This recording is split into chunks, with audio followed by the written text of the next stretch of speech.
S masters, ಮೊಟ್ಟ ಮೊದಲಿಗೆ ನಿಮ್ಮೆಲ್ಲರ ನನ್ನ ಪ್ರೀತಿಯ ಗುರುವಾದ ಪತ್ರಿಜಿಯವರಿಗೂ, ಪ್ರಣಮಾಲ ಅಮ್ಮನವರಿಗೂ, ಭೂತಾಯಿಗೂ, ಪ್ರಕೃತಿ ಮಾತೆಗೂ, ಹೆತ್ತ ತಂದೆ ತಾಯಿಗಳಿಗೂ, ಗುರುವೃಂದಕ್ಕೂ, ಋಷಿವೃಂದಕ್ಕೂ, ಇಲ್ಲಿ ನೆರೆದಂತಹ ನನ್ನ ಎಲ್ಲ ಆತ್ಮಬಂಧಿಗಳಿಗೂ ಹಾಗೂ ನನ್ನ ಕುಟುಂಬ ಸದಸ್ಯರೆಲ್ಲರಿಗೂ ನನ್ನ ಹೃದಯಪೂರ್ವಕವನ್ನ ವಂದನೆಗಳನ್ನು ಹೇಳ್ತಿದ್ದೆ. Thank you, thank you, thank you. Yes masters, ಇವತ್ತು ನಾನು ತೆಗೆದುಕೊಂಡಂತಹ ಒಂದು topic steps for every lasting success, ಅಂದ್ರೆ ನಿರಂತರ ವಿಜಯಕ್ಕೆ ಮೆಟ್ಟಿಲುಗಳು. ಇದು ಸ್ವಲ್ಪ ಟ್ರಿಕ್ಕಿ ಸಬ್ಜೆಕ್ಟ್, ಸ್ವಲ್ಪ ಡಿಫಿಕಲ್ಟ್ ಅನ್ಸುತ್ತೆ. ಯಾಕಂದ್ರೆ ನನಗನ್ನಿಸ್ತು ಇದನ್ನ ಮಾಡ್ಬೇಕಾದ್ರೆ ಸುಮಾರು ಸಲ, ಒಂದು 7-8 ಸಲ ಇದನ್ನ ನಾನು ಕೇಳಿ ನನ್ನ ನೋಟ್ಸ್ ನ ರೆಫರ್ ಮಾಡಿ ನಾನು ಬಂದಿದ್ದೀನಿ. ಸ್ವಲ್ಪ ಟ್ರಿಕ್ಕಿ ಸಬ್ಜೆಕ್ಟೇನೆ, ಸ್ವಲ್ಪ ಕಷ್ಟ ಆಗೋದು ಅರ್ಥ ಆಗುತ್ತೆ. ಇನ್ನೊಂದ್ಸಲ ಯೂಟ್ಯೂಬ್ ಹಾಕೊಂಡು ಕೇಳಿದಾಗ ನಿಜವಾಗ್ಲೂ ಅರ್ಥ ಆಗುತ್ತೆ. ಇದು ನಿರಂತರ ವಿಜಯಕ್ಕೆ ಮೆಟ್ಟಿಲುಗಳು. ಯಾವಾಗ ನಾವು ಸಕ್ಸಸ್ ಎಂಬ ಪದ ಕೇಳಿದ ತಕ್ಷಣನೇ ಬಹಳ ವಿಷಯಗಳು ನಮ್ಮ ಈ ಮೈಂಡ್ ನಲ್ಲಿ ಫ್ಲೋ ಆಗ್ತಾ ಇರುತ್ತೆ ಅಲ್ವಾ? ಸಕ್ಸಸ್ ಅಂದ ತಕ್ಷಣ ನಾವೇನ್ ಅನ್ಕೊಳ್ತೀವಿ? ನಾನು ಪರೀಕ್ಷೆ ಸಕ್ಸಸ್ ಆಗಿ ಬರ್ದಿದ್ದೀನಿ ಅಂತ ಬರುತ್ತೆ. ಆದ್ರೆ ನಾನು ಕೆಲಸದಲ್ಲಿ ಒಂದು ಸಕ್ಸಸ್ ಅನ್ನ ಪಡೆದೆ. ಈ ರೀತಿಯಾಗಿ ನಮ್ಮಲ್ಲಿ ಸಕ್ಸಸ್ ಅನ್ನೋದಕ್ಕೆ ಒಂದು ಅರ್ಥಗಳು ನಾವೇ ಕಲ್ಪಿಸ್ಕೊಳ್ತಾ ಹೋಗ್ತೀವಿ. ಎವ್ರಿ ಲಾಸ್ಟಿಂಗ್ ಅಂದರೆ ಬದಲಾಗದ ಆಲೋಚನೆಯ ಮುಖಾಂತರ ಈ ಸಕ್ಸಸ್ ಎನ್ನುವುದು ಬರುತ್ತದೆ. ಬದಲಾಗದ ಆಲೋಚನೆಯ ಮುಖಾಂತರ ಬರೋದು ಈ ಸಕ್ಸಸ್. ಬದಲಾಗದ ಆಲೋಚನೆ ಎಂದರೆ ಏನು? ನಮ್ಮಲ್ಲಿ ಯಾವಾಗಲೂ ಈ ಬದಲಾವಣೆ ಬರ್ತಾನೇ ಇರುತ್ತಂತೆ. ನಾವು ಬದಲಾಯಿಸ್ತಾ ಫೈನಲ್ ಆಗಿ ಒಂದು ಪಾಯಿಂಟ್ಗೆ ನಾವು ಬಂದು ನಿಲ್ತೀವಿ. ಆ ಆಲೋಚನೆ ಯಾವಾಗ ಆ ಪಾಯಿಂಟ್ ನ ರೀಚ್ ಆಗುತ್ತೋ ಅಲ್ಲಿಂದ ಸಕ್ಸಸ್ ಅನ್ನುವ ಪ್ರಯಾಣ ಶುರುವಾಗುತ್ತಂತೆ. ಅರ್ಥ ಆಯ್ತು ಅನ್ಕೊಳ್ತೀನಿ. ಬದಲಾವಣೆ ಪ್ರಕೃತಿಯ ನಿಯಮ ಆದ್ರೆ ಅದು ಬದಲಾಗ್ತಾನೆ ಹೋಗುತ್ತೆ. ಅಟ್ಟೆ ಒಂದು ಪಾಯಿಂಟ್ ಅಲ್ಲಿ ಅದು ಸ್ಟಾಪ್ ಆಗುತ್ತೆ. ಅದು ಸ್ಟಾಪ್ ಆದಾಗ ಏನಾಗುತ್ತೆ? ಆ ಬದಲಾವಣೆಯಲ್ಲಿ ನಾವೇನ್ ಮಾಡ್ತೀವಿ? ನಮ್ಮ ಸಕ್ಸಸ್ ಅನ್ನುವ ಒಂದು ಪಯಣ ಅಲ್ಲಿಂದ ಶುರುವಾಗ್ತಾ ಹೋಗುತ್ತೆ.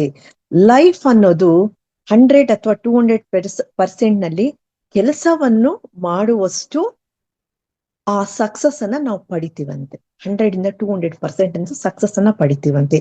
ಈ ರೀತಿಯಾದ ಸಕ್ಸಸ್ ಬರಬೇಕಂದರೆ ಅದಕ್ಕೆ ಹಂತಗಳಿದೆ, ಸ್ಟೆಪ್ಸ್ ಇದೆ.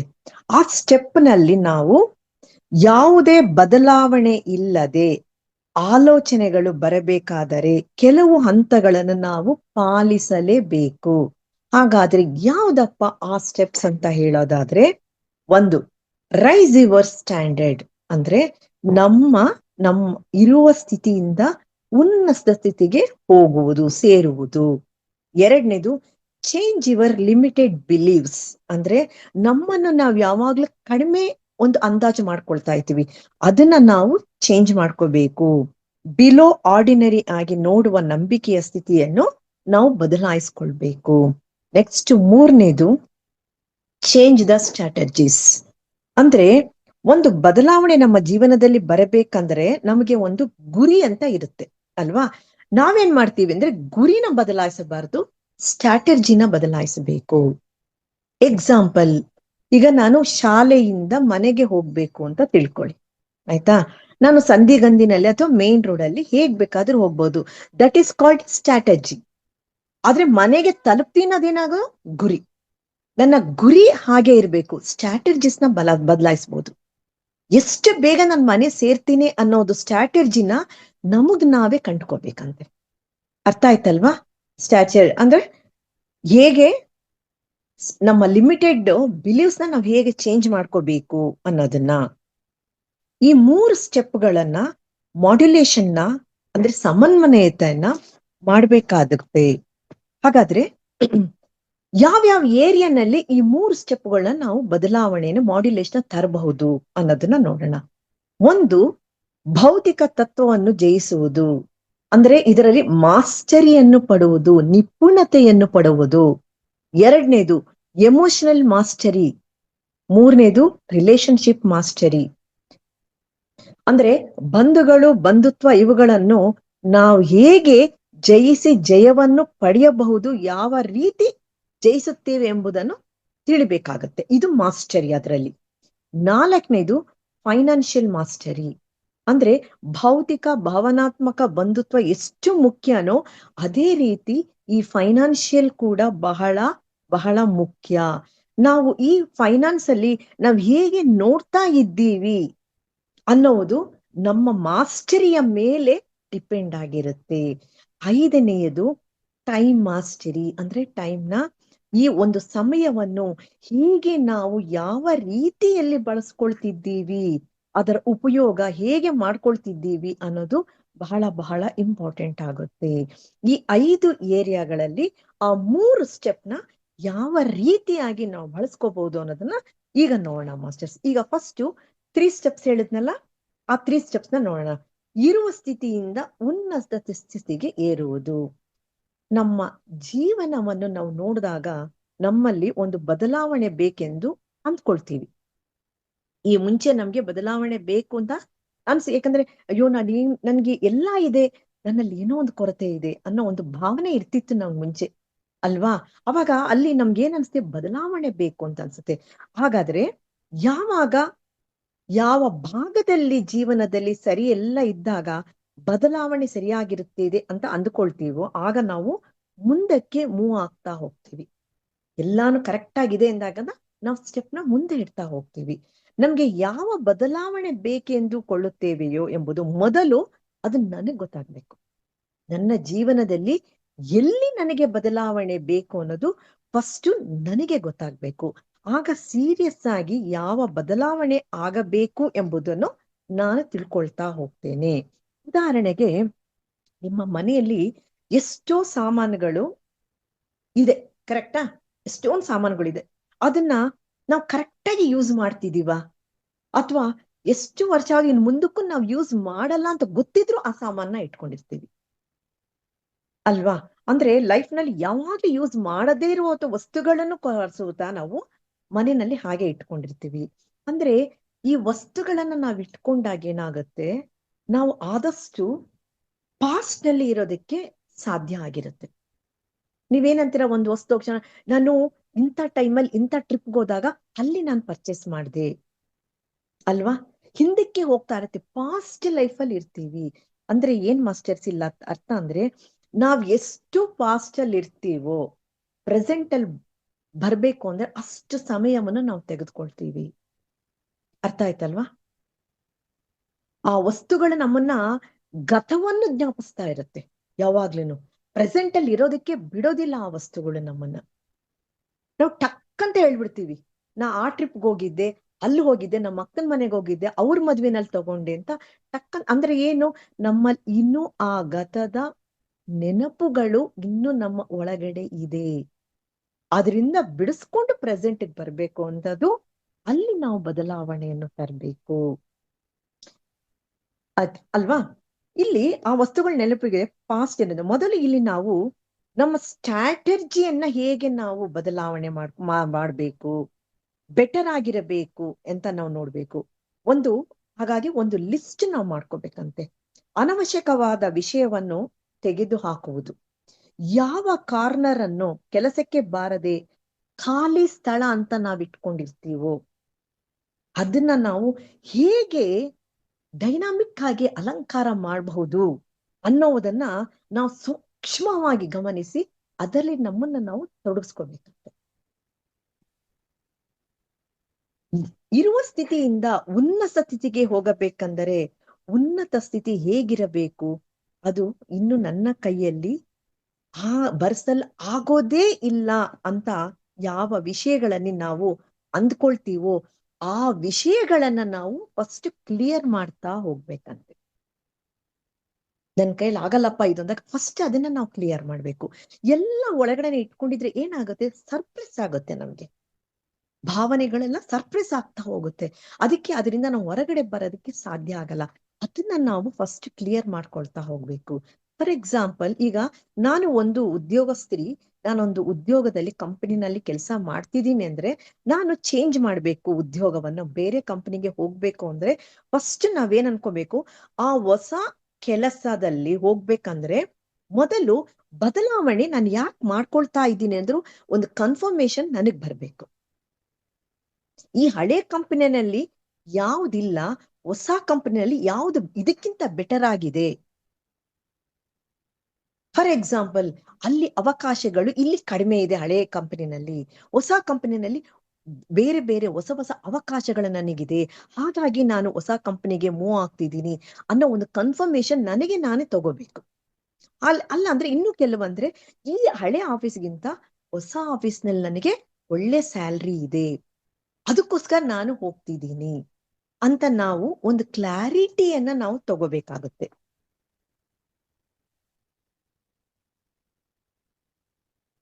ಒಂದು ಕಾಲದಲ್ಲಿ ಎಲ್ರಿಗೂ ಒಂದು ಮೈಂಡ್ ಸೆಟ್ ಇತ್ತು, ಹಿಂದೆ ಭಾರತದಲ್ಲಿ ಅವಕಾಶಗಳು ಬಹಳ ಕಡಿಮೆ, ಫಾರಿನ್ ಹೋದೆ ನಾವು ಬಹಳವಾಗಿ ದುಡಿಬಹುದು, ನನಗೆ ಆಪರ್ಚುನಿಟೀಸ್ ತುಂಬಾ ಬರುತ್ತೆ, ಇಲ್ಲೇನಿದೆ ಅನ್ನೋ ಒಂದು ಥಾಟ್ ಬಹಳ ವರ್ಷಗಳ ಹಿಂದೆ ಇತ್ತು ಅಲ್ವಾ ಮಾಸ್ಟರ್ಸ್? ನಂಬ್ತೀರಾ? ಹಿಂದಿನ ಕಾಲದಲ್ಲೇ ಅಬ್ರಾಡ್ ಹೋದೆ ನಾನು ಹಾಗ್ ಬೆಳಿತೀನಿ ಹೀಗ್ ಬೆಳಿತೀನಿ ಅಂತ ಅನ್ಬಿಟ್ಟು ಅಲ್ಲಿ ಸ್ಯಾಲ್ರಿ ಅವಕಾಶನ ಹುಡುಕೊಂಡು ನಾವಲ್ಲಿ ಹೋಗ್ತಾ ಇದ್ವಿ. ಹಾಗೆ ಆಲೋಚನೆಗಳು ಬೆಟರ್ ಸ್ಟ್ಯಾಂಡರ್ಡ್ ಲಿವಿಂಗ್ ಅಲ್ಲಿ ಲೈಫ್ ಸ್ಟೈಲ್ ಸ್ಟ್ಯಾಂಡಿಂಗ್ ಅನ್ನು ನಾವು ನಮ್ಮ ಮನೆಯಲ್ಲಿ ತರಬಹುದೇ? ನಾವ್ ಯಾವಾಗ್ಲೂ ಹೊರಗಡೆ ಹುಡುಕ್ತಾ ಹೋಗ್ತೀವಿ, ಹಾಗಿರ್ಬೇಕು ಹೀಗಿರ್ಬೇಕು. ಫಸ್ಟ್ ನಾನು ನನ್ನ ಮನೆಯಲ್ಲಿ ಆ ಬೆಟರ್ಮೆಂಟ್ ಅನ್ನ, ಆ ಆಲೋಚನೆಗಳ ವಿಧಾನವನ್ನ ಚೇಂಜ್ ಮಾಡಕ್ ಸಾಧ್ಯನಾ ಅನ್ನೋದನ್ನ ನಾನು ಫಸ್ಟ್ ನನ್ನ ಮನೆಯಿಂದ ತಗೋಬೇಕು. ಯಾವುದೇ ಜಾಬ್ನ ನಾವು ಚೇಂಜ್ ಮಾಡಿದ್ರು, ಹಳೆಯ ಕಂಪನಿಯಲ್ಲಿ ಕೆಲಸ ಮಾಡಿದ್ರು ನಾವೇ ಮಾಡ್ತಿದ್ವಿ, ಹೊಸ ಕಂಪ್ನಿಗೆ ಹೋದ್ರು ನಾವೇ ಅಲ್ಲಿ ಕೆಲಸವನ್ನು ಮಾಡ್ಬೇಕು ಅಲ್ವಾ? ಹಾಗಾಗಿ ಹಳೆಯದನ್ನ ನಾವು ಹಾಗೆ ಬಿಡಬಾರ್ದಂತೆ, ಅದರಲ್ಲಿ ಒಂದು ಬಾಂಡಿಂಗ್ ಅನ್ನ ಏರ್ಪಡಿಸ್ಕೋಬೇಕು, ಒಂದು ಕೃತಜ್ಞತೆಯ ಭಾವನೆಯನ್ನು ಇಟ್ಕೋಬೇಕಂತ ಹಳೆಯದ್ರದ್ದನ್ನೇ ಇಟ್ಕೊಂಡು ಆಮೇಲೆ ಹೊಸದಕ್ಕೆ ನಾವು ಮೂವ್ ಆಗ್ಬೇಕು. ಹಾಗಿದ್ದಾಗ ಏನಾಗುತ್ತೆ, ಎರಡು ಕಡೆನೂ ನಾವು ಬ್ಯಾಲೆನ್ಸ್ ಮಾಡಕ್ಕೆ ಸಾಧ್ಯ ಆಗುತ್ತೆ. ಯಾಕೆ ಹೇಳ್ತಾರಲ್ಲ, ಮೆಟ್ಲನ್ನ ಹತ್ತ ಮೇಲೆ ನಾವು ಏಣಿನ ಒದ್ದು ಬಿಡ್ತೀವಂತೆ ಮೇಲೆ ಹೋದ್ಮೇಲೆ, ಅದು ಇರಬಾರ್ದು, ಅದನ್ನು ನಾವು ಉಳಿಸ್ಕೋಬೇಕು. ಇಷ್ಟು ದಿನ ಈ ಕಂಪನಿಯಿಂದ ನಾನು ಊಟ ಮಾಡಿದೆ ಅನ್ನೋ ಒಂದು ಕೃತಜ್ಞತೆಯ ಭಾವನೆ ನಮ್ಮಲ್ಲಿ ಇರಬೇಕು, ಸ್ನೇಹಮಯ ಭಾವನೆಯನ್ನು ಹೊಂದಿರ್ಬೇಕು. ನೆಕ್ಸ್ಟ್ ಎರಡನೇದು, ನಮ್ಮ ನಂಬಿಕೆಗಳನ್ನು ಬದಲಾಯಿಸಿಕೊಳ್ಳಬೇಕು. ಅಂದ್ರೆ ನನ್ನ ಸ್ಥಿತಿಗತಿಗಳನ್ನು ಬದಲಾಯಿಸಿದರೆ ಓವರ್ ಬರ್ಡನ್ ಲೈಫ್ ಆಗೋಗುತ್ತೆ, ನಮ್ದು ಬರ್ಡನ್ ಆಗೋಗುತ್ತೆ. ಹಾಗಾಗಿ ನಂಬಿಕೆಗಳು ಬದಲಾಗಿಲ್ಲ, ಸ್ಟ್ಯಾಂಡರ್ಡ್ ಬೆಳೆದರೂ ನಮ್ಮ ಭಾವನೆಗಳು ಬದಲಾಗಲಿಲ್ಲವೆಂದರೆ ನಮ್ಮ ನಂಬಿಕೆಗಳಲ್ಲಿ ಅರ್ಹತೆ ಇಲ್ಲದೆ ಇಲ್ಲ, ನಾನು ಅರ್ಹತೆ ಇಲ್ಲ, ನನಗೆ ಅರ್ಹತೆ ಇಲ್ಲ ಅನ್ನೋ ಫೀಲಿಂಗೇ ಇರುತ್ತೆ. ನನಗೆ ಇಂತಹ ಅದ್ಭುತವಾದ ನಾವ್ ಅನ್ಕೊಳ್ತೀವಿ ಒಂದೊಂದ್ಸಲ, ಅಪ್ಪ ನಾನು ಅನ್ಕೊಂಡೇ ಇಲ್ಲ ಈ ತರ ಒಂದು ಆಪರ್ಚುನಿಟಿ ಅದ್ಭುತವಾಗಿ ನನಗೆ ಬರುತ್ತೆ ಅಂತ ನಾವ್ ಅನ್ಕೊಂಡಾಗ, ಅವಾಗ ನಮ್ಗೆ ಏನ್ ಅನ್ಸುತ್ತೆ ಅಂದ್ರೆ ನಮ್ಮನ್ನ ನಾವು ಕೀಳು ಮಟ್ಟದಲ್ಲಿ ನೋಡ್ತಿದೀವಿ, ಕೆಳಮಟ್ಟದಲ್ಲಿ ನೋಡ್ತಿದೀವಿ ಅಂತ ಅರ್ಥ. ಅಂದ್ರೆ ಆ ಅದ್ಭುತೆಯನ್ನು ಪಡೆಯೋದಕ್ಕೆ ನನ್ಗೆ ಅರ್ಹನಲ್ವಾ ಅಂತ ಒಂದು ಕ್ವಶನ್ ಬರುತ್ತೆ ಮಾಸ್ಟರ್ಸ್ ನಮ್ಗೆ. ಯಾಕಂದ್ರೆ ನಿಮಗ್ ಗೊತ್ತು, we create our own realities ಅನ್ನೋದ್ಬೇಕಾದ್ರೆ ನಮ್ಮನ್ನ ಯಾವಾಗ್ಲೂ ನಾವ್ ಯಾಕೆ ಕೆಳಮಟ್ಟವಾಗಿ ಒಂದು ಕ್ರಿಯೇಟ್ ಮಾಡ್ಕೋಬೇಕು, ನಾವು ಉನ್ನತವಾಗಿ ಕ್ರಿಯೇಟ್ ಮಾಡ್ಕೊಳ್ಳೋಣ ನಮ್ಮನ್ನ ನಾವು. ಇಲ್ಲ, ಒಂದು ಅದ್ಭುತ ನನ್ನ ಹುಡ್ಕೊಂಡ್ ಬಂದಿದೆ ಅಂದ್ರೆ ನಾನು ಅಷ್ಟು ಅದ್ಭುತವಾಗಿ ನಾನು ಇದ್ದೀನಿ, ಹಾಗಾಗಿ ಆ ಅದ್ಭುತವಾದ ಅವಕಾಶ ನನ್ನನ್ನು ಹುಡುಕಿಕೊಂಡು ಬಂದಿದೆ ಅಂತ ನಮ್ಮನ್ನ ನಾವು ಪ್ರೇಸ್ ಮಾಡ್ಕೊಳ್ಳೋ ತರ ಅದ್ಭುತತೆಯಲ್ಲಿ ನಮ್ಮನ್ನ ನಾವು ಯೋಚನೆಯನ್ನು ಮಾಡ್ಬೇಕಾಗುತ್ತೆ. ಯಾವಾಗ ನಾವು ಆ ರೀತಿಯಾಗಿ ಆಲೋಚನೆಯನ್ನು ಮಾಡ್ತೀವೋ ಅದ್ಭುತವಾದ ಜೀವನ ನಮ್ಮದಾಗ್ತಾ ಹೋಗುತ್ತೆ. ಆಗ ಜೀವನದಲ್ಲಿ ನಡೆಯುವಂತಹ ಪ್ರತಿಯೊಂದು ವಿಷಯವು ನಮಗೆ ಅದ್ಭುತವಾಗಿ ಕಾಣುತ್ತೆ. ಯಾಕಂದ್ರೆ ನಾನು ಅದ್ಭುತ ಅನ್ನೋದನ್ನ ನಾನು ನನ್ನ ಮನಸ್ಸಿನಿಂದ ಬರ್ಬೇಕು. ಅದನ್ನ ನಾವು ಮರ್ತು ಬಿಟ್ಟು ಎಷ್ಟೊಂದು ನಾನು ಅನ್ಕೊಂಡೇ ಇಲ್ಲ, ಇದು ಬಂತು ಅದು ಬಂತು ಅಂತ ಇರ್ತೀವಿ, ಅಲ್ಲಿ ನಮ್ಮನ್ನ ನಾವು ಕೀಳ್ ಮಾಡ್ಕೊಳ್ತಾ ಹೋಗ್ತೀವಿ. ಇಲ್ಲ, ನಮ್ಮನ್ನ ನಾವ್ ಯಾವಾಗ ಅದ್ಭುತವಾಗಿ ನೋಡ್ತೀವೋ ಆವಾಗ ಅವಕಾಶಗಳು ನಮಗೆ ಪ್ರತಿ ಒಂದು ಸಣ್ಣ ವಿಷಯವನ್ನಗಳು ನಮ್ಗೆ ಅದ್ಭುತವಾಗಿ ಕಾಣುತ್ತೆ. ಯಾಕಂದ್ರೆ ನಾನು ಅದ್ಭುತ, ನನಗೆ ಬರ್ತಿರೋದು ಅದ್ಭುತವಾಗಿ ಬರುತ್ತಿದೆ. ಹೀಗೆ ನಮ್ಮ ನಂಬಿಕೆಗಳು ಹೇಗಿರುತ್ತೆ ಅಂದ್ರೆ ಕಮಾಂಡಿಂಗ್ ರೀತಿನಲ್ಲಿ ಇರುತ್ತಂತೆ. ಅವುಗಳನ್ನು ಪ್ರಶ್ನೆ ಮಾಡಲು ಸಾಧ್ಯವಿಲ್ಲ. ಅಂತಹ ನಂಬಿಕೆಗಳು ಪ್ರಶ್ನೆ ಭಾವನೆ ಅನುಭವ ಪ್ರತಿಯೊಂದು ವಿಷಯವೂ ಅದು ಡೈರೆಕ್ಟ್ ಆಗಿ ಮಾಡ್ತಿರುತ್ತೆ, ಡೈರೆಕ್ಟ್ ಮಾಡ್ತಾ ಇರುತ್ತೆ ನಮ್ಮನ್ನ. ನಮ್ಮ ನಂಬಿಕೆಗಳೇ ಡೈರೆಕ್ಟ್ ಮಾಡ್ತೇನೆ. ಈಗ ಫಾರ್ ಎಕ್ಸಾಂಪಲ್ ನಮ್ಮ ನಂಬಿಕೆ ಹೇಗೆ ನಮ್ಮ ಡೈರೆಕ್ಟ್ ಮಾಡುತ್ತೆ ಅನ್ನೋದಕ್ಕೆ ಒಂದು ಎಕ್ಸಾಂಪಲ್ ಹೇಳ್ತೀನಿ. ಕತ್ಲೆಯಲ್ಲಿ ನಾವು ನಡ್ಕೊಂಡು ಹೋಗ್ತಾ ಇರ್ತೀವಿ ಅಲ್ವಾ? ಕತ್ಲೆಯಲ್ಲಿ ಹೋಗ್ಬೇಕಾದ್ರೆ ಕಾಲಿಗೆ ಏನೋ ಒಂದು ಮೆತ್ತವಾಗಿರೋ ಒಂದು ವಸ್ತು ಕಾಲಿಗೆ ಅಡ್ಡ ಸಿಕ್ತು. ಸಡನ್ ಆಗಿ ಏನ್ ಯೋಚನೆ ಆಗುತ್ತೆ ನಮಗೆ? ಹಾವು ಅಂತ ಅನ್ಕೊಳ್ತೀವಿ ಅಲ್ವಾ? ಹಾವು ಅಂತ ಅನ್ಕೊಂಡು ಏನ್ ಮಾಡ್ತೀವಿ? ಗಾಬರಿಯಿಂದ ಓಡ್ ಬಂದು ಟಾರ್ಚ್ ತಗೊಂಡು ನೋಡಿದಾಗ ಅಲ್ಲಿ ನೋಡಿದ್ರೆ ಒಂದು ಹಗ್ಗ ಇರುತ್ತೆ. ಯಾಕೆ ಬಂತು ಆ ಭಾವನೆ? ಹಿಂದೆ ನಮ್ಮಲ್ಲಿ ನಮ್ಮ ಗುರು ಹಿರಿಯರು ಕತ್ಲಲ್ಲಿ ಹೋಗ್ಬೇಡ, ಹಾವು ಬರುತ್ತೆ, ಹಾವುಗಳಿರುತ್ತೆ, ಓಡಾಡ್ತಿರುತ್ತೆ ಅಂತ ಒಂದು ನಂಬಿಕೆಯನ್ನ, ಆ ಭಯದ ನಂಬಿಕೆಯನ್ನ ನಮ್ಮಲ್ಲಿ ಬಿತ್ಬಿಟ್ಟಿರ್ತಾರೆ ಅಲ್ವಾ? ನೀವೇನಾದ್ರೂ ಟಾರ್ಚ್ ಹಾಕದೆ ಹಾಗೆ ನೀವು ಮುಂದಕ್ಕೆ ಹೋಗಿದ್ದೆ ಆದರೆ ನಿಮ್ಮ ಮನಸ್ಸಿನಲ್ಲಿ ಏನಿರ್ತಿತ್ತು? ಹಾವು ಅನ್ನುವ ಭಾವನೆನೇ ಇರ್ತಿತ್ತು. ಅವಾಗ ನೀವು ಮುಂದೆ ಇಡುವ ಹೆಜ್ಜೆ ಜಾಗರೂಕತೆಯಿಂದ ಭಯದಿಂದನೇ ಇಡ್ತಿದ್ರಿ ಅಲ್ವಾ? ಯಾವಾಗ ನೀವು ಟಾರ್ಚ್ ಹಾಕಿ ಆನ್ ಮಾಡ್ದಾಗ ನೋಡಿದಾಗ ಏನನ್ಸುತ್ತೆ? ಅದು ಹಾವಲ್ಲ, ಹಗ್ಗ ಅಂತ ಆಗುತ್ತೆ. ಇಲ್ಲಿ ನಾವು ಆ ಒಂದು ನಂಬಿಕೆಗಳನ್ನ ನಾವು ಬದಲಾವಣೆಯನ್ನು ಮಾಡ್ಕೋಬೇಕು. ಕೆಲವೊಂದ್ಸಲ ಏನಾಗುತ್ತೆ, ಭಯ ಭಯ ಭಯ ಅನ್ಕೊಂಡಾಗ ಆ ಪರಿಸ್ಥಿತಿ, ಆ ಭಯ ಅನ್ನೋ ಭಾವನೆಯಿಂದನೇ ಆ ಪರಿಸ್ಥಿತಿ ದೊಡ್ಡದಾಗ್ತಾ ಹೋಗುತ್ತಂತೆ. ಒಂದ್ಸಲ ಕೃಷ್ಣ ಮತ್ತೆ ಅವರ ಅಣ್ಣ ಬಲರಾಮರು ಎಲ್ಲಿಗೋ ಹೋಗ್ಬೇಕಾಗತ್ತೆ. ಅವ್ರು ಹೋಗೋ ಜಾಗದಲ್ಲಿ ಒಂದು ಕಾಡನ್ನ ದಾಟ್ಕೊಂಡು ಹೋಗ್ಬೇಕಾಗತ್ತೆ. ಅವಾಗ ರಾತ್ರಿ ಆಯ್ತಲ್ಲ ಅಂತ ವಿಶ್ರಾಂತಿ ಪಡಿಬೇಕು ಅಂತ ಇಬ್ರು ಮಲಗಿರ್ತಾರಂತೆ. ಮಧ್ಯದಲ್ಲಿ ಬಲರಾಮನಿಗೆ ಎಚ್ಚರವಾದಾಗ ಎದುರುಗಡೆ ಒಬ್ಬ ಬ್ರಹ್ಮ ರಾಕ್ಷಸ ನಿಂತಿರ್ತಾನಂತೆ, ದೊಡ್ಡದಾದ ಗಾತ್ರದಲ್ಲಿ.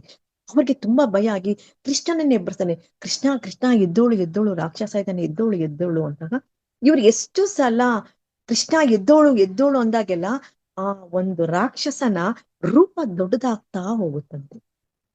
ಕೃಷ್ಣ ಎದ್ದೋಳದೇ ಇಲ್ವಂತೆ. ಆಮೇಲೆ ಏನಿದು ಈ ತರ ಗಲಾಟೆ ಆಗ್ತಿದ್ಯಲ್ಲ ಅಂತ ಕೃಷ್ಣ ಎದ್ದು, ಏನಣ್ಣ ಅಂತ ಕೇಳಿದಾಗ, ಕೃಷ್ಣ ನೋಡಲ್ಲಿ ರಾಕ್ಷಸ ನಿಂತಿದ್ದಾನೆ ಅಂದಾಗ, ಎಲ್ಲ ಅಣ್ಣ ನನ್ಗೇನು ಕಾಣಿಸ್ತಾನೆ ಇಲ್ವಲ್ಲ ಅಂತ ಹೇಳಿದಾಗ ಆ ಒಂದು ರಾಕ್ಷಸನ ಆಕೃತಿ ಗಾತ್ರ ಚಿಕ್ಕದಾಯ್ತಾ ಹೋಗುತ್ತಂತೆ.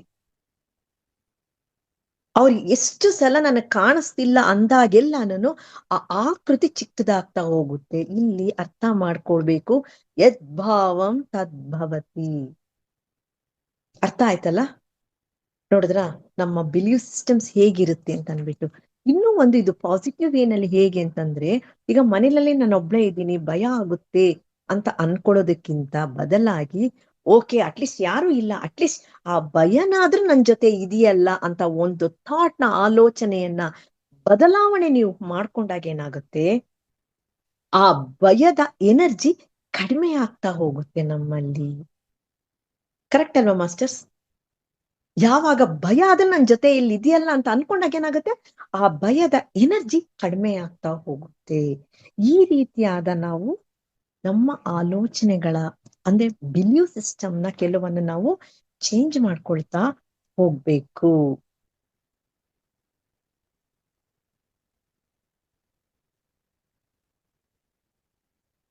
ಹಾಗೇನೆ ನಾವು ನಮ್ಮ ಜೀವನದಲ್ಲಿ ಅದ್ಭುತಗಳನ್ನು ನೋಡ್ಬೇಕು ಅಂತಂದ್ರೆ ನಾವು ಕೆಲವೊಂದು ಸಾಕ್ಷಿ ಸಮೇತ ಆ ಅದ್ಭುತಗಳನ್ನು ಅಂತರಂಗದಲ್ಲಿ ನೋಡೋದಕ್ಕೆ ಪ್ರಯತ್ನವನ್ನು ಮಾಡಬೇಕು.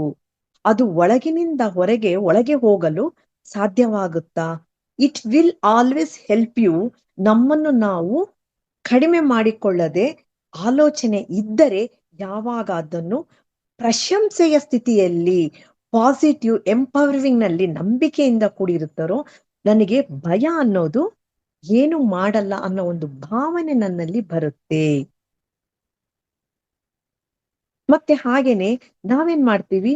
ಆ ಒಂದು ಇದಕ್ಕೆ ಸಿಚುವೇಶನ್ಗೆ ನಾವು ಥ್ಯಾಂಕ್ಸ್ ಹೇಳ್ಬೇಕಂತೆ. ನಾ ಹೇಳಿದ್ನಲ್ಲ, ಅಟ್ಲೀಸ್ಟ್ ಭಯನಾದ್ರೂ ಇದೆಯಲ್ಲ, ಥ್ಯಾಂಕ್ ಯು ಭಯ, ನೀನಾದ್ರೂ ನನ್ ಜೊತೆ ಇದೆಯಲ್ಲ ಅಂತ ಒಂದು ಕೃತಜ್ಞತೆ ಭಾವನೆಯನ್ನು ತೋರಿಸ್ಬೇಕಾಗುತ್ತಂತೆ. ಹಾಗಾಗಿ ನಮ್ಮಲ್ಲಿ ಈ ಬೆಳೆದಂತಹ ಕೆಲವು ಲಿಮಿಟೆಡ್ ನಂಬಿಕೆಗಳನ್ನ ನಾವು ಬದಲಾವಣೆಯನ್ನು ತಂದುಕೊಳ್ತಾ ಹೋಗ್ಬೇಕು. ನೆಕ್ಸ್ಟ್ ಮೂರನೇದು ಮಾಸ್ಟರ್ಸ್, ಚೇಂಜ್ ದ ಸ್ಟ್ರಾಟಜೀಸ್, ತಂತ್ರಗಳು. ನಮ್ಮ ಬೇಡಿಕೆಗಳನ್ನು ನಾವು ಏನು ಅಂದುಕೊಂಡಿದ್ದೇವೋ, ನಮ್ಮ ಗೋಲುಗಳ ಗುರಿಯನ್ನು ಮುಟ್ಟಬೇಕಾದರೆ, ನಾವು ಗುರಿನ ಮುಟ್ಟಬೇಕು ಅಂತಂದ್ರೆ ನಾವು ಕೆಲವೊಂದು ಸ್ಟ್ರಾಟಜೀಸ್ನ ಪ್ರಯೋಗ ಮಾಡ್ತಾ ಇರ್ಬೇಕಾಗುತ್ತೆ. ಅಂದ್ರೆ ಬೆಸ್ಟ್ ಸ್ಟ್ರಾಟಜಿ ಇರಬೇಕು. ನಾ ಹೇಳಿದ್ನಲ್ಲ, ಮನೆಗೆ ಹೋಗಬೇಕಂತ ಗುರಿ ಇರಬೇಕು, ಬಟ್ ಹೇಗೆ ಹೋಗ್ಬೇಕು ಅನ್ನೋ ಒಂದು ಸ್ಟ್ರಾಟಜಿಯನ್ನ ನಾವು ಕ್ರಿಯೇಟ್ ಮಾಡ್ಕೋಬೇಕು. ನಾನು ಮೇನ್ ರೋಡ್ ಅಲ್ಲಿ ಹೋಗ್ತೀನ ಬೇಗ ಬೇಗ, ಅಥವಾ ಸಂದಿಗಂದಿನಲ್ಲಿ ಸುತ್ತಾಕೊಂಡು ಟೈಮ್ ವೇಸ್ಟ್ ಮಾಡ್ಕೊಂಡು ಹೋಗ್ತೀನ ಅನ್ನೋದು, ಆ ಸ್ಟ್ರಾಟಜಿಯನ್ನ ನಾವು ನಮಗೆ ಕ್ಲಾರಿಟಿಯಾಗಿ ತಗೋಬೇಕಾಗುತ್ತೆ.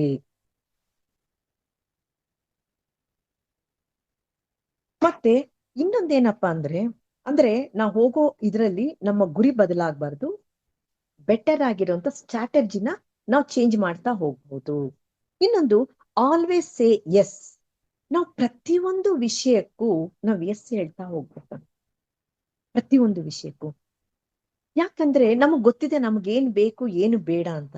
ಯಾವಾಗ್ಲೂ ಅಷ್ಟೇ ನಮ್ಮ ಹತ್ರ ಇರೋದನ್ನ ಬಿಟ್ಟು ಇಲ್ದೇ ಇರೋದ್ರ ಬಗ್ಗೆ ನಾವು ಇಲ್ಲ ಇಲ್ಲ ಇಲ್ಲ ಅಂತ, ನೋ ನೋ ನೋ, ಇಲ್ಲ ಇಲ್ಲ ಅಂತ ಹೇಳ್ತಾ ಇರ್ತೀವಿ.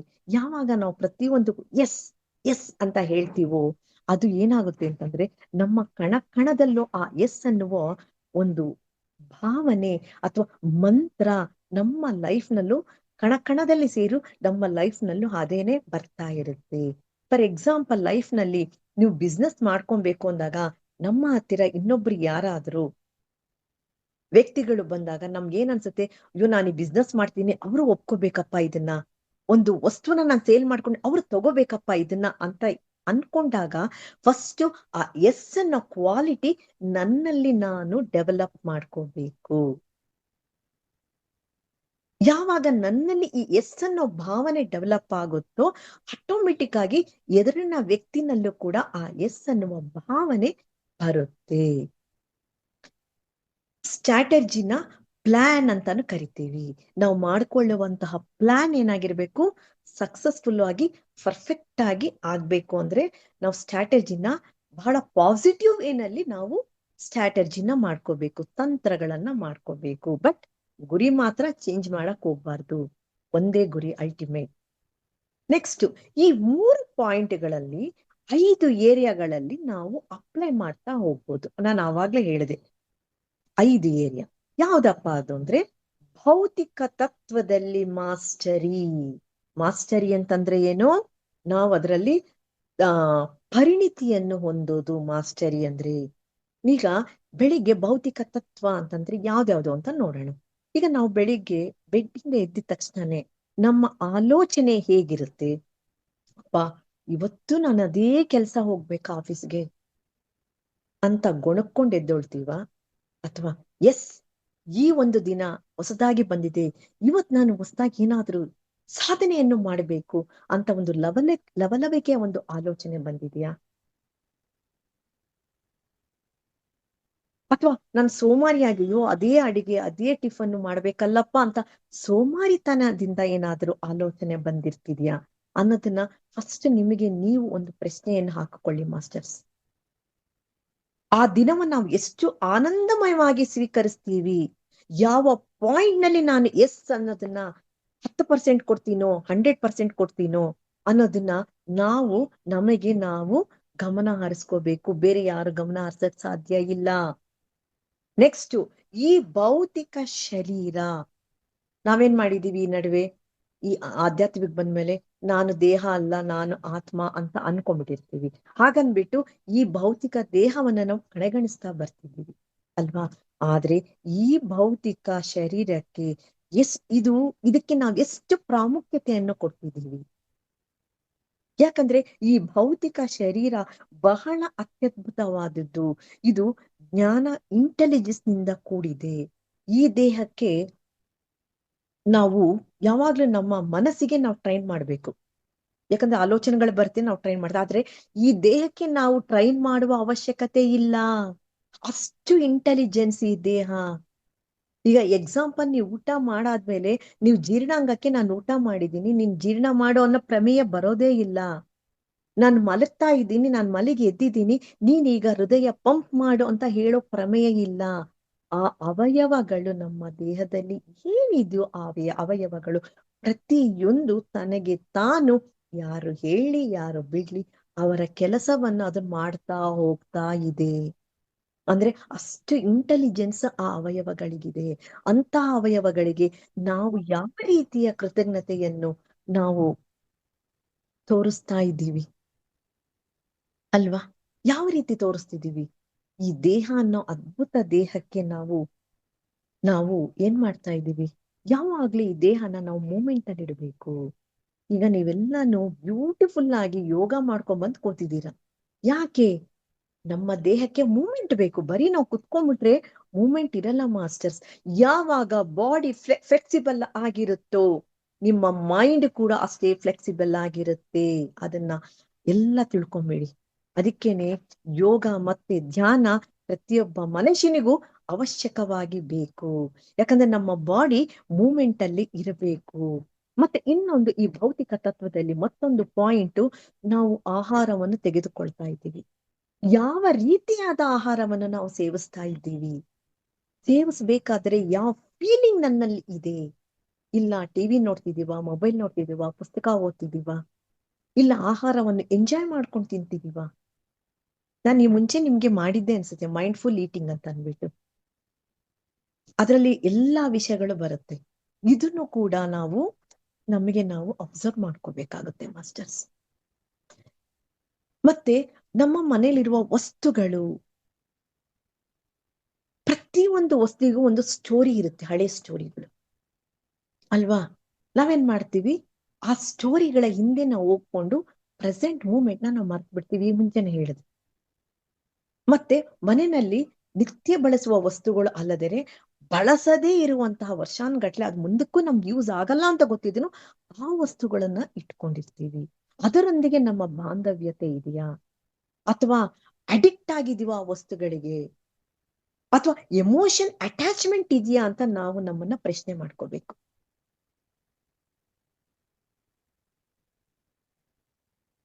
ಎಕ್ಸಾಂಪಲ್ ಏನಪ್ಪಾ ಅಂದ್ರೆ, ಈಗ ನಮ್ಮ ಮಕ್ಕಳಿರ್ಬೇಕಾದ್ರೆ, ಚಿಕ್ಕವರಾಗಿರ್ಬೇಕಾದ್ರೆ ಅವರ ಒಂದು ವಸ್ತುಗಳನ್ನ ನಾವು ಹಾಗೆ, ಅಯ್ಯೋ ನನ್ನ ಜ್ಞಾಪಕಕ್ಕೆ ನನ್ನ ಮಗುದು ಅಂತ ಇಟ್ಕೊಂಡ್ಬಿಟ್ಟಿರ್ತೀವಿ. ಅವರು ದೊಡ್ಡವರಾಗಿ ಬೆಳೆದು ಅವ್ರಿಗೂ ಮಕ್ಕಳಾಗಿರ್ತವೆ, ಬಟ್ ಆ ವಸ್ತುಗಳು ನಾವ್ ಇನ್ನೂ ಹಾಗೆ ಇಟ್ಟಿರ್ತೀವಿ. ಅಲ್ಲೇನಾಗುತ್ತೆ, ನಮ್ಮ ಆಲೋಚನೆಗಳು, ಗತದ ಆಲೋಚನೆಗಳು ನಮ್ಮಲ್ಲಿ ಸೇರ್ತಾ ಹೋಗುತ್ತೆ.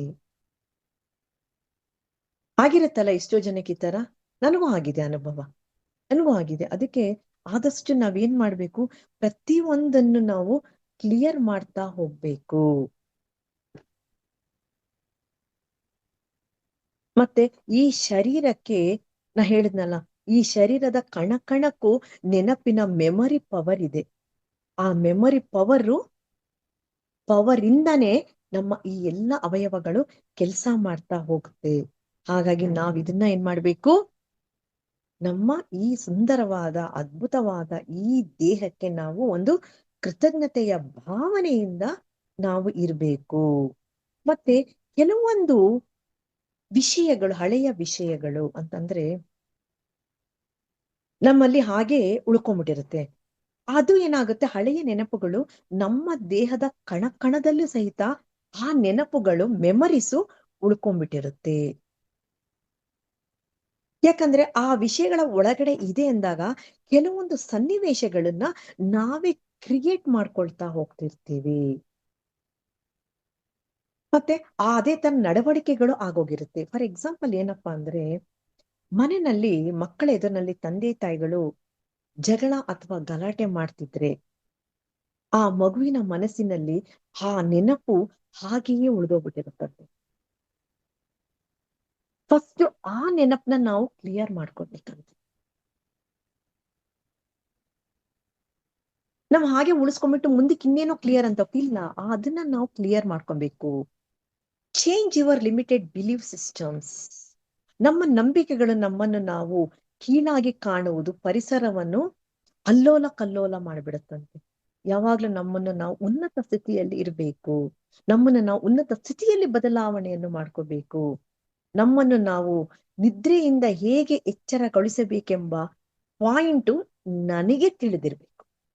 ನಾನು ಎದ್ದೊಳ್ಬೇಕಾದ್ರೇನೆ ನಾನು ಹೇಗೆ ಎದ್ದೊಳ್ಬೇಕು ಅನ್ನೋ ಒಂದು ಭಾವನೆ ನನಗೆ ನಾನು ಫಸ್ಟ್ ತಿಳ್ಕೊಬೇಕಂತೆ.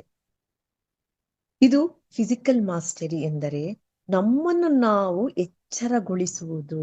ಪ್ರತಿ ಒಂದು ಸನ್ನಿವೇಶ ನನಗೆ ಬಂದಿದೆ ಅಂದರೆ ಗತದಲ್ಲಿ ಈ ರೀತಿಯ ಸನ್ನಿವೇಶ ನನ್ನ ಕುಟುಂಬದಲ್ಲಿ ಯಾರಿಗೆ ಬಂದಿದೆ, ಅದು ತಂದೆ ಮನೆ ಕಡೆಯಿಂದ ಬಂದಿದ್ಯೋ ಅಥವಾ ತಾಯಿ ಮನೆ ಕಡೆಯಿಂದ ಬಂದಿದ್ಯಾ, ಬಂದಾಗ ಆ ಸಿಚುವೇಶನ್ ಬಂದಾಗ ಅವರು ಅದನ್ನ ಹೇಗೆ ಫೇಸ್ ಮಾಡಿದ್ರು, ಅಥವಾ ಆ ಸನ್ನಿವೇಶವನ್ನ ನನಗೇನಾದ್ರೂ ಇಲ್ಲೇ ಬಿಟ್ಬಿಡ್ಬೇಕಾ ಅಥವಾ ಇದನ್ನ ಮುಂದುವರಿಸ್ಬೇಕಾ.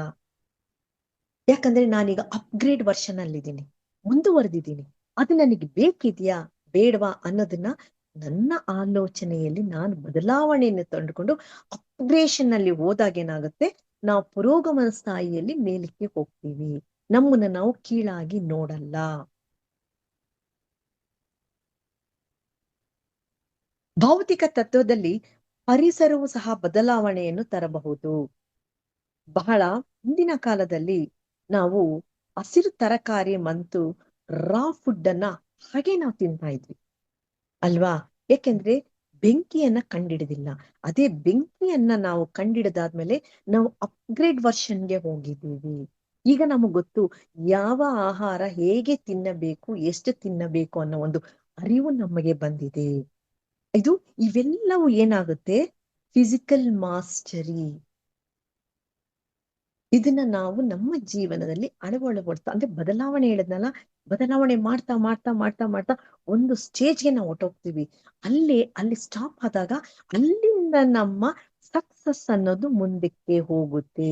ಇಲ್ಲಿ ನಾವು ಫಿಸಿಕಲ್ ಮಾಸ್ಟರಿನಲ್ಲಿ ಈ ರೀತಿಯಾಗಿ ನಮ್ಮನ್ನ ನಾವು ಥರೋ ಮಾಡ್ಕೊಳ್ತಾ ಹೋಗ್ಬೇಕು.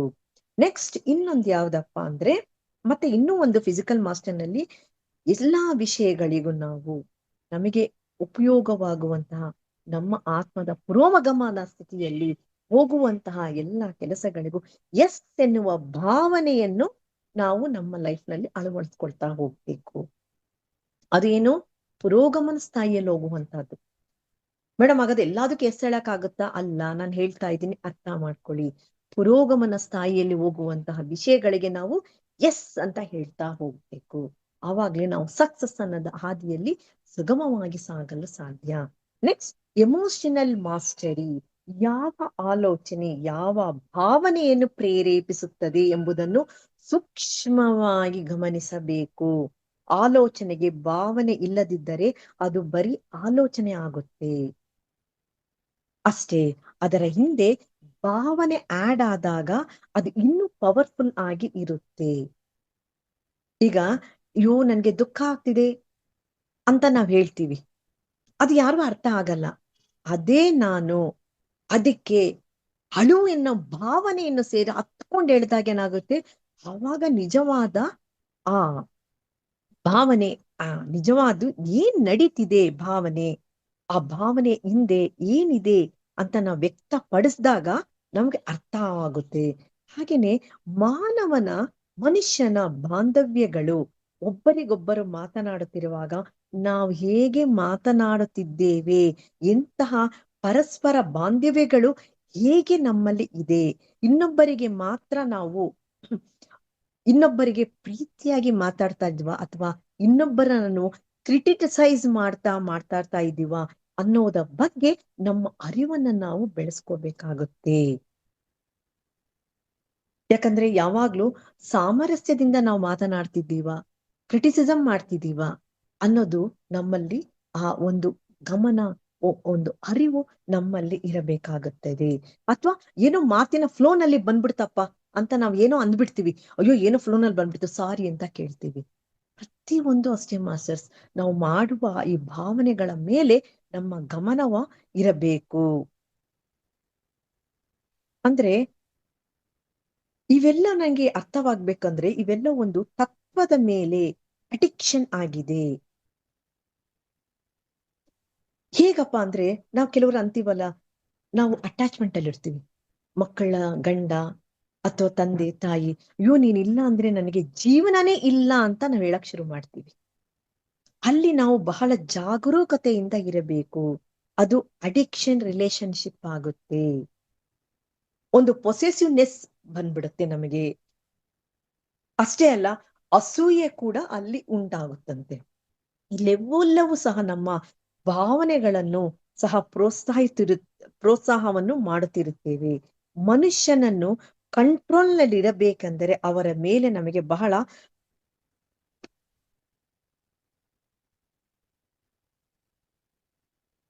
ಪೊಸೆಸಿವ್ನೆಸ್ ಬಂದ್ಬಿಡುತ್ತಂತೆ ನಮಗೆ. ಹಾಗೇನೆ ಅವರು ನಾವು ಹೇಳಿದಂತೆ ಕೇಳ್ತಾರೆ ಅನ್ನೋ ಒಂದು ಬಿಲೀವ್ ಸಿಸ್ಟಮ್ ನಾವ್ ಇಟ್ಕೊಂಡ್ಬಿಡ್ತೀವಿ. ಯಾವಾಗ್ಲೂ ಹಾಗೆ ಆಗೋದು. ಈಗ ನನ್ನ ಮಕ್ಕಳನ್ನ ಅತಿಯಾಗಿ ಪ್ರೀತಿ ಮಾಡಿದ್ರೆ ನಾವಲ್ಲಿ ಕಂಟ್ರೋಲ್ ಮಾಡಕ್ಕೆ ಟ್ರೈ ಮಾಡ್ತೀವಿ. ನೀನ್ ಹೀಗೆ ಮಾಡು, ಹೀಗೆ ಇರು ಅಂತ ನಾವ್ ಹೇಳಕ್ ಶುರು ಮಾಡ್ತೀವಿ. ಯಾವಾಗ ಈ ಕಂಟ್ರೋಲಿಂಗ್ ಅನ್ನ ನಾವು ಹೇರ್ತಾ ಹೋಗ್ತೀವೋ ಅಲ್ಲಿ ಬಾಂಧವ್ಯಗಳು ಅಷ್ಟಾಗಿ ಸ್ಟ್ರಾಂಗ್ ಆಗಿ ಇರಲ್ಲ ಮಾಸ್ಟರ್ಸ್. ಅಲ್ಲಿ ಫ್ರೀಡಮ್ ಅನ್ನೋದನ್ನ ನಾವು ಕೊಡಬೇಕು. ಪ್ರತಿಯೊಬ್ಬರಿಗೂ ಇಲ್ಲಿ ಒಂದು ಫ್ರೀಡಮ್ ಅನ್ನೋದು ಇದ್ದೇ ಇರುತ್ತೆ.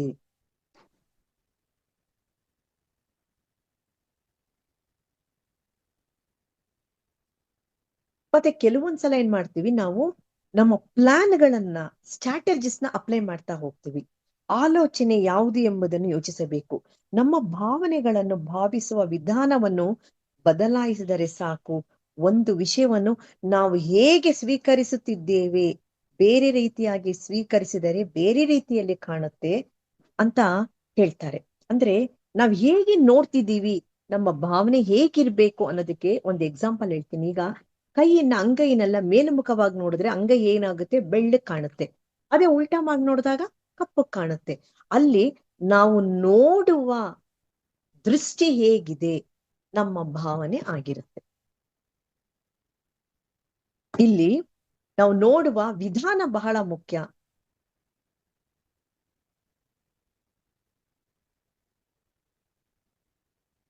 ಈ ರೀತಿಯಾಗಿ ನಾವು ಭಾವನೆಯನ್ನು ಯಾವ ಯಾವ ಇಂಟೆನ್ಷನ್ ಅಲ್ಲಿ ನಾವು ಭಾವಿಸ್ತೀವಿ ಅನ್ನೋದು, ಇದು ಎಮೋಷನ್ ಮಾಸ್ಟರೀಸ್. ಪ್ರತಿಯೊಂದು ಅಷ್ಟೇನೆ. ನಮ್ಮ ಭಾವನೆ ಬಂತು ಅಂತಂದ್ರೆ, ಆಲೋಚನೆ ಬಂತು ಅಂದ್ರೆ ಆ ಆಲೋಚನೆ ಹಿಂದೆ ಯಾವ ಭಾವನೆ ಇದೆ ಅನ್ನೋದು ನಾನ್ ಹೇಳಕ್ಕಾಗಲ್ಲ ಮಾಸ್ಟರ್ಸ್. ಅದನ್ನ ನಿಮಗೆ ನೀವೇ ತಂದ್ಕೋಬೇಕು. ಆಲೋಚನೆ ಹಿಂದೆ ಭಾವನೆ ಯಾವ ರೀತಿ ಇದೆ, ಅದಕ್ಕೆ ಯಾವಾಗ್ಲೂ ಅಷ್ಟೇ ನಮ್ಮ ಆಲೋಚನೆಗಳು ಪಾಸಿಟಿವ್ ವೇನಲ್ಲಿ ಸಕಾರಾತ್ಮಕವಾಗಿ ಇದ್ದರೆ ಭಾವನೆಗಳು ಸಹಿತ ಅದೇ ರೀತಿಯಾಗಿ ಇರುತ್ತೆ. ನೆಕ್ಸ್ಟ್ ಇನ್ನೊಂದು ರಿಲೇಶನ್ಶಿಪ್ ಮಾಸ್ಟರೀಸ್. ಬಂಧಗಳಲ್ಲೂ ನಾವು ಹೇಗೆ ಅವುಗಳನ್ನ ಜಯಿಸಬಹುದು, ಬಂಧಗಳನ್ನ ಹೇಗೆ ಜಯಿಸಬಹುದು.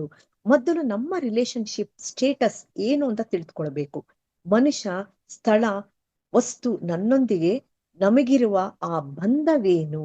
ಮನುಷ್ಯನೇ ಆಗ್ಬೋದು, ವಸ್ತುನೇ ಆಗ್ಬೋದು, ಸ್ಥಳನೇ ಆಗ್ಬೋದು. ಅದರೊಂದಿಗೆ ನಮ್ಮ ಬಂಧ ಅನ್ನೋದು ಯಾವ ರೀತಿ ಇದೆ, ಅದನ್ನ ನಾನು ಹೇಗೆ ಸ್ವೀಕಾರ ಮಾಡ್ತಿದ್ದೀನಿ ಅನ್ನೋದನ್ನ ನಾನು ಫಸ್ಟ್ ಅರ್ಥ ಮಾಡ್ಕೋಬೇಕು. ಸೆಲ್ಫ್ ಅಕ್ಸೆಪ್ಟೆನ್ಸ್ ಬಂದಿದೆ ಎಂದುಕೊಳ್ತೇವೆ, ಹೊರಗೆ ಹೇಳ್ತಿದ್ದೇವೆ ನಾವು, ನನ್ನ ಒಳಗೆ 100% ಸ್ವೀಕೃತ ಭಾವ ಇದೆ ಅಂತ ಹೇಳ್ತೀವಿ. ಅಕ್ಸೆಪ್ಟೆನ್ಸ್ ಅಂದ್ರೆ ಸರೆಂಡರ್ನೆಸ್.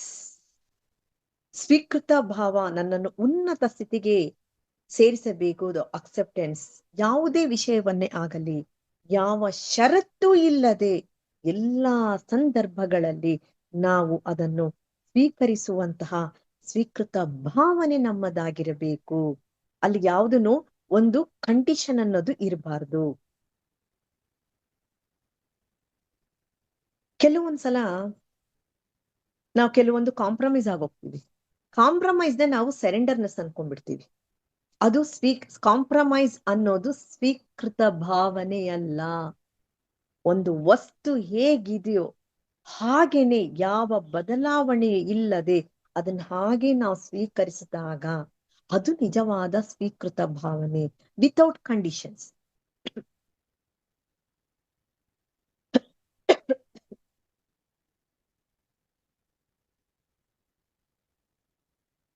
ಈಗ ನಾವ್ ಹೇಳ್ತೀವಿ, ಮನುಷ್ಯನಿಗೆ ಸ್ಟೇಟಸ್ ಸಮಾನಾಂತರವಾಗಿ ಅವನಿಗೆ ಪ್ರಾಮುಖ್ಯತೆಯನ್ನು ಕೊಡ್ತಿಲ್ಲ. ನಮ್ಮ ಮಕ್ಕಳ ರಿಲೇಶನ್ಶಿಪ್ ಸ್ಟೇಟಸ್ ಹೇಗಿದೆ ನಮ್ಮೊಂದಿಗೆ, ನಮ್ಮ ಒಳಗೆ ಚಿಕ್ಕತನ, ಬಾಲ್ಯತನ, ತುಂಟಾಟ ಇವೆಲ್ಲವೂ ಇದ್ದಾಗ ಏನಾಗುತ್ತೆ, ಎಕ್ಸ್ಪ್ರೆಷನ್ ಕೂಡ ಅದೇ ಬರುತ್ತಂತೆ. ನಮ್ಮ ಬಂಧಗಳು, ನಮ್ಮ ಬಾಂಧವ್ಯಗಳು ಏನು ನಾವು ತೋರಿಸ್ತೀವೋ ಅದು ನಮ್ಮ ಪ್ರತಿಬಿಂಬಗಳಾಗಿರುತ್ತಂತೆ. ಈ ಮುಂಚೆ ನಾನು ನಿಮ್ಗೆ ಮಾಡಿದ್ದೆ ನಮ್ಮ ಪ್ರತಿಬಿಂಬಗಳು ಅಂತ ಅಂದ್ಬಿಟ್ಟು ಒಂದು ಕ್ಲಾಸ್ ತಗೊಂಡಿದ್ದೆ. ನಮ್ಮ ಭಾವನೆ ಹೇಗಿರುತ್ತೋ ಅದು ನನ್ನ ಒಳಗಿನ ಇರುವ ಒಂದು ಪ್ರತಿಬಿಂಬ ಅದು.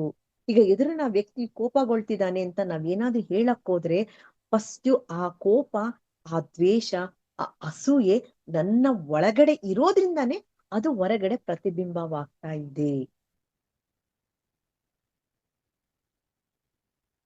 ಪ್ರತಿಯೊಂದು ವಿಷಯವೂ ಕೂಡ ನನ್ನ ಪ್ರತಿಬಿಂಬಗಳು. ನನ್ನಲ್ಲಿರುವ ಆ ತತ್ವಗಳು ನನ್ನಲ್ಲಿ ಇದೆ ಅನ್ನೋದು ಆ ಪ್ರತಿಬಿಂಬಗಳು ನಮಗೆ ತೋರಿಸ್ತಾ ಇರುತ್ತಂತೆ, ರಿಫ್ಲೆಕ್ಟ್ ಆಗ್ತಾ ಇರುತ್ತೆ. ನಮ್ಮ ಒಳಗಡೆ ಅನ್ಕಾನ್ಶಿಯಸ್ ಆಗಿ ಅರಿವಿಗೆ ಬಾರದೆ ಎಷ್ಟೋ ಆಲೋಚನೆಗಳು ನಾವು ಗುರುತಿಸಕ್ಕೂ ಆಗದಂತ ನಮ್ಮ ಒಳಗಡೆ ಇದ್ಬಿಟ್ಟಿರುತ್ತೆ. ಹಾಗಾಗಿ ನಮ್ಮ ನಂಬಿಕೆಗಳು ಅದ್ಭುತವಾಗಿರಬೇಕಂದ್ರೆ ನಾವು ಸ್ಟ್ಯಾಂಡರ್ಡ್ ಉನ್ನತವಾಗಿರಬೇಕು. ನಮ್ಮ ಆಲೋಚನೆಗಳು ಸಹಿತ ಉನ್ನತವಾಗಿರಬೇಕು. ಯಾವಾಗ ಆಲೋಚನೆಗಳು ಉನ್ನತವಾಗಿರುತ್ತೋ ನಮ್ಮ ಗಮನವೆಲ್ಲವೂ ಆ ಉನ್ನತ ಪಡಿಸುವಿಕೆಯ ಮೇಲೇನೆ ಇರಬೇಕು. ಎಲ್ಲರೂ ನನ್ನಂತೆ ಸಮಾನರು ಅನ್ನೋ ಒಂದು ಭಾವನೆಯನ್ನು ನಾವು ಬೆಳೆಸ್ಕೋಬೇಕು.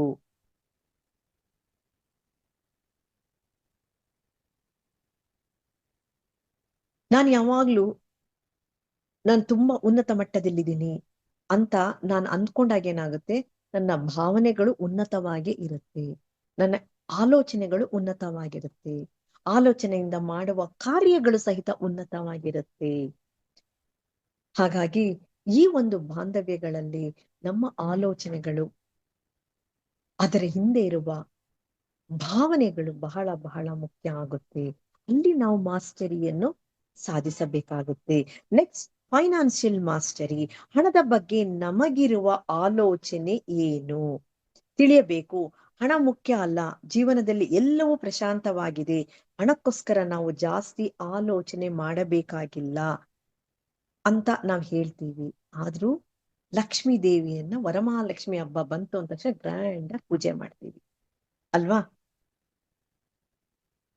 ಯಾಕಂದ್ರೆ ಮನಿ ಅನ್ನೋದು ನಾವು ಸುಮ್ನೆ ಬಾಯಿ ಮಾತ್ರ ನನಗೆ ಬೇಡಪ್ಪ ಅಂತೀವಿ, ಬಟ್ ಪ್ರತಿ ಒಂದು ಭೌತಿಕ ಪರವಾದ ಕಾರ್ಯಗಳು ಆಗ್ಬೇಕಾದ್ರೆ ಈ ಫೈನಾನ್ಷಿಯಲ್, ಈ ಹಣಕಾಸು ಅನ್ನೋದು ಅಷ್ಟೇ ಮುಖ್ಯ ಆಗುತ್ತೆ.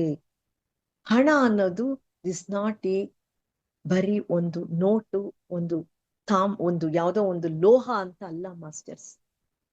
ಅದು ಒಂದು ಎನರ್ಜಿ. ಆ ಎನರ್ಜಿನೂ ಸಹಿತ ನಮಗೆ ಬೇಕು. ಒಂದು ನೋಟ್, ಒಂದು ಕರೆನ್ಸಿ, ಒಂದು ನಾಣ್ಯ ಹೇಗ್ ಬಂದಿದೆ? ಅದು ಒಬ್ಬ ಮನುಷ್ಯನ ಆಲೋಚನೆಯಿಂದಲೇ ಉತ್ಪತ್ತಿಯಾಗಿದೆ. ಹೌದು ಅಲ್ವೋ? ನಾವು ಪೇಪರ್ ಅಂತ ಹಣವನ್ನು ನೋಡ್ತಿದ್ವಿ, ಅದು ಹೇಗ್ ಬಂದಿದೆ? ಒಬ್ಬ ಮನುಷ್ಯನ ಆಲೋಚನೆಯಿಂದ ಬಂದಂತಹದ್ದು. ಅಂದ್ರೆ ಅದರ ಮೇಲೆ ಅವನಿಗಿರುವ ಜ್ಞಾನ ಬಹಳ ಮುಖ್ಯವಾದದ್ದು. ಅವನ ಆ ಜ್ಞಾನದ ಮಟ್ಟದಿಂದ ಆ ಒಂದು ಕರೆನ್ಸಿಯನ್ನ ಒಂದು ಸೃಷ್ಟಿಯನ್ನಾಗಿ ಮಾಡಿದ್ದಾನೆ. ಹಾಗಾಗಿ ಭೌತಿಕ ರೂಪವೇ ಹಣ ಅಂತಾನು ಹೇಳ್ಬೋದು. ನಮ್ಮ ಭೌತಿಕ ರೂಪ ಏನಿದೆಯೋ ಅದು ಹಣ ಅಂತಾನು ಹೇಳ್ಬೋದು.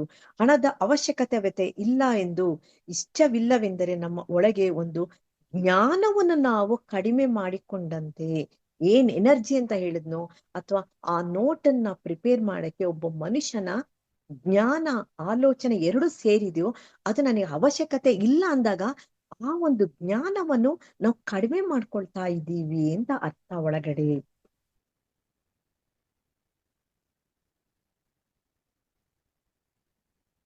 ನಮ್ಮ ಈ ಜ್ಞಾನದ ರೂಪವೇ, ಭೌತಿಕ ರೂಪವೇ ಹಣ.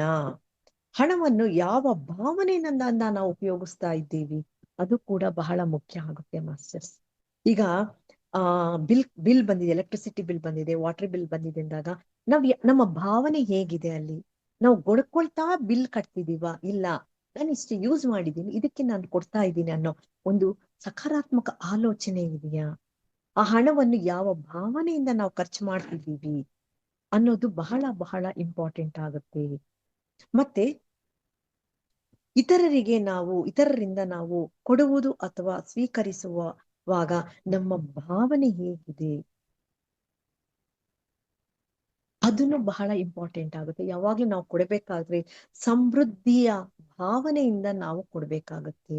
ಇಲ್ಲ ಇಲ್ಲ ಇಲ್ಲ ಅಂತ ಹೋದ್ರೆ ಅಲ್ಲಿ ಲ್ಯಾಕ್ ಆಫ್ ಎನರ್ಜಿ, ಅಲ್ಲಿ ಇಲ್ಲ ಅನ್ನೋದು ಕೊರತೆಯನ್ನು ನಾವು ತೋರಿಸ್ತೀವಿ. ಇಲ್ಲ, ನನ್ನಲ್ಲಿ ಸಫಿಶಿಯಂಟ್ ಆಗಿದೆ, ನಾನು ಸಮೃದ್ಧಿಯಿಂದ ಇದ್ದೀನಿ ಅಂತ ನಾವು ಹೇಳ್ತಾ ಅದನ್ನ ಖರ್ಚು ಮಾಡೋದಾಗ್ಲಿ ಕೊಡೋದಾಗ್ಲಿ ಆಗಿದ್ರೆ ಏನಾಗುತ್ತೆ, ನಮ್ಮ ಜೀವನದಲ್ಲಿ ಆ ಸಮೃದ್ಧತೆ ಅನ್ನೋದು ಹಾಗೆ ಇರುತ್ತೆ. ಅಂದ್ರೆ ಪ್ರತಿಯೊಂದನು ಅಷ್ಟೇ, ನಾವ್ ಯಾವಾಗ್ಲೂ ಅಷ್ಟೇನೆ ಇಲ್ಲಿ ಬಂದ್ಮೇಲೆ ನಾವು ತಿಳ್ಕೊಂಡಿದೀವಿ, ನಕಾರಾತ್ಮಕವಾದ ವರ್ಡ್ಸ್ ನಾವು ಇಲ್ಲ, ಆಗಲ್ಲ, ಬೇಡ ಅವೆಲ್ಲ ನಾವು ಯೂಸ್ ಮಾಡೋ ಆದಷ್ಟು ನಾವು ಕಡಿಮೆ ಮಾಡಿದೀವಿ ಅಲ್ವಾ. ಹಾಗಾಗಿ ಫೈನಾನ್ಸ್ ಸ್ಥಿತಿಗತಿ ಬದಲಾಗಬೇಕಂದರೆ ನಮ್ಮಲ್ಲಿ ವೆಲ್ತಿ ಎಲ್ಲಿದೆ, ಎಲ್ಲಿಂದ ಬಂದಿದೆ ಎಂಬುದನ್ನು ನಾವು ತಿಳಿಬೇಕು. ವೆಲ್ತಿ ಅಂದ್ರೆ ಸಮೃದ್ಧತೆ. ನಮ್ಮ ಆರೋಗ್ಯ ನಮ್ಮ ಆರೋಗ್ಯದ ಕಡೆ ನಾವು ಯಾವ ರೀತಿಯ ಭಾವನೆಯನ್ನು ನಾವು ಬೆಳೆಸ್ಕೊಂಡಿದ್ದೀವಿ, 100% ಪ್ರತಿಯೊಂದು ಬಾಂಧವ್ಯಗಳು, ಎಮೋಷನ್ಸು ಎಲ್ಲವೂ ಯಾವ ರೀತಿಯಾಗಿ ನಮ್ಮ ಲೈಫ್ನಲ್ಲಿ ಇದೆ ಅನ್ನೋದು ಬಹಳ ಬಹಳ ಮುಖ್ಯ ಆಗುತ್ತೆ ಮಾಸ್ಟರ್ಸ್. ಬಾಂಧವ್ಯಗಳು ಕೂಡ ಕೆಡಬಾರ್ದು. ಹಾಗೇನೆ ಯಾವಾಗ ಫೈನಾನ್ಸ್ ಅಲ್ಲಿ ನಾವು ಕೆಳಗಡೆ ಹೋದ್ವಿ ಅಂದ್ರೆ ನಾವು ಮಾನಸಿಕವಾಗಿ ಕುಗ್ಗೋಗ್ತೀವಿ. ಯಾವಾಗ ಮಾನಸಿಕವಾಗಿ ನಾವು ಕುಗ್ಗುತ್ತೀವೋ ಆ ಎಫೆಕ್ಟು ಭೌತಿಕ ದೇಹದ ಮೇಲೆ ಅನಾರೋಗ್ಯದ ಮೂಲಕ ಕಾಡುತ್ತೆ. ಅಂದ್ರೆ ಪ್ರತಿ ಒಂದಕ್ಕೊಂದು ಇಂಟರ್ಲಿಂಕ್ ಮಾಸ್ಟರ್ಸ್ ಇದೆಲ್ಲ. ಹಾಗಾಗಿ ಯಾರು ಅಷ್ಟೇನೆ ಅಯ್ಯೋ ನನಗೆ ಹಣದ ಅವಶ್ಯಕತೆ ಇಲ್ಲ ಅಂತ ಹೇಳ್ಬಾರ್ದು. ಬೇಕು, ನಮ್ಗೆ ಪ್ರತಿಯೊಂದು ಬೇಕು. ಹಣ ಅಂದ್ರೆ ಬರೀ ದುಡ್ಡಲ್ಲ, ಅದು ಎನರ್ಜಿ. ನಮಗೂ ಈ ಎನರ್ಜಿ ಬೇಕೇ ಬೇಕು. ಹಾಗಾಗಿ ಇದರಲ್ಲೂ ಸಹಿತ ನಾವು ಫೈನಾನ್ಷಿಯಲ್ ಮಾಸ್ಟರಿ ಎಂದರೆ ಬರೀ ಹಣ ಮಾತ್ರವಲ್ಲ, ನಮ್ಮ ಒಳಗೆ ಇರುವ ವೆಲ್ತಿ, ಸಮೃದ್ಧತೆ ಇರಬೇಕು. ಪ್ರತಿಯೊಂದು ವಿಷಯದಲ್ಲೂ ಸಹ ನಾನು ಈ ಫೈನಾನ್ಷಿಯಲ್ ಮಾಸ್ಟರಿಯನ್ನು ಸಾಧಿಸಬೇಕು ಅಂದ್ರೆ ನಮ್ಮ ಒಳಗಡೆ ಆ ವೆಲ್ತಿನೆಸ್ ಇರಬೇಕು. ನೆಕ್ಸ್ಟ್ ಇನ್ನೊಂದು ಟೈಮ್ ಮಾಸ್ಟರಿ. ಸಮಯದ ಬಗ್ಗೆ ನಾವು ಮಾತನಾಡ್ತಾ ಇರ್ತೀವಿ. ಈ ಸಮಯವ ಹೇಗೆ ನಡೀತಿದೆ, ಈ ಸಮಯವನ್ನು ಹೇಗೆ ನಾನು ಯುಟಿಲೈಸ್ ಮಾಡ್ಕೊಳ್ತಾ ಇದ್ದೀನಿ, ಈ ಸಮಯಕ್ಕೆ ನಾನು ಎಷ್ಟು ಪ್ರಾಮುಖ್ಯತೆಯನ್ನು ಕೊಡ್ತಿದ್ದೀನಿ ಅನ್ನೋದನ್ನ ನಿಮಗೆ ನೀವೇ ಅನಲೈಸ್ ಮಾಡ್ಕೋಬೇಕು ಮಾಸ್ಟರ್ಸ್. ಈ ಪ್ರಸ್ತುತ ಕ್ಷಣದಲ್ಲಿ ನಮ್ಮನ್ನು ನಾವು ಎಷ್ಟು ಹೊತ್ತು ಇರಿಸ್ಕೊಂಡಿದ್ದೀವಿ. ನಿಮಗ್ ಗೊತ್ತಿದೆ, ನಾವು ಇಲ್ಲ ಪಾಸ್ಟ್ ಅಲ್ಲಿ ಇರ್ತೀವಿ, ಇಲ್ಲ ಫ್ಯೂಚರ್ ಅಲ್ಲಿ ಇರ್ತೀವಿ. ಈಗ ಸಮಯ ಬಂದಿದೆ, ಪ್ರೆಸೆಂಟ್ ಮೂಮೆಂಟ್ ಅಲ್ಲಿ ನಿಮ್ಮನ್ನ ನೀವು ಎಷ್ಟೊತ್ತು ದಿನದಲ್ಲಿ ತೊಡಸ್ಕೊಂಡಿದ್ದೀರಾ ಅನ್ನೋದನ್ನ ನಿಮಗೆ ನೀವು ಗಮನ ಹರಿಸ್ಕೋಬೇಕು.